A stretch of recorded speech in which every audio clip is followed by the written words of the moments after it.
ఎవరో ఒకరి సాయం తప్పనిసరి. ఆ సమయంలో రాములమ్మ సహకారంతో మూర్తి కోలుకున్నారు. ఇద్దరి ఇష్టంతో తనపై రాములమ్మ చూపిన ప్రేమతో ఆమెను పెళ్లి చేసుకోవాలని భావించారు. స్వర్ణాంధ్ర నిర్వాహకుడు గుబ్బల రాంబాబుకు చెప్పడంతో శుక్రవారం వీరికి పెళ్లి జరిపించారు.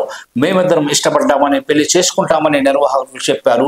అంతే, ఇంకేముంది, వృద్ధాశ్రమంలోనే దండలు మార్చి పెళ్లి చేసించారు నిర్వాహకులు. వయసు అయిపోయిన వారిద్దరు ఇష్టపడ్డారు. వృద్ధాశ్రమంలో ఉన్న వృద్ధుల మనసులు కలిశాయి. వయసులో ఉన్నప్పటికంటే ఇప్పుడే ఒకరికి ఒకరు తోడు ఉండాల్సిన అవసరాన్ని వారు గుర్తించారు. తామిద్దరం ఇష్టపడ్డామని, పెళ్లి చేసుకుంటామని నిర్వాహకులకు చెప్పారు. అంతే, ఇంకేముంది, వృద్ధాశ్రమంలోనే దండలు మార్చి పెళ్లిని జరిపించేశారు నిర్వాహకులు.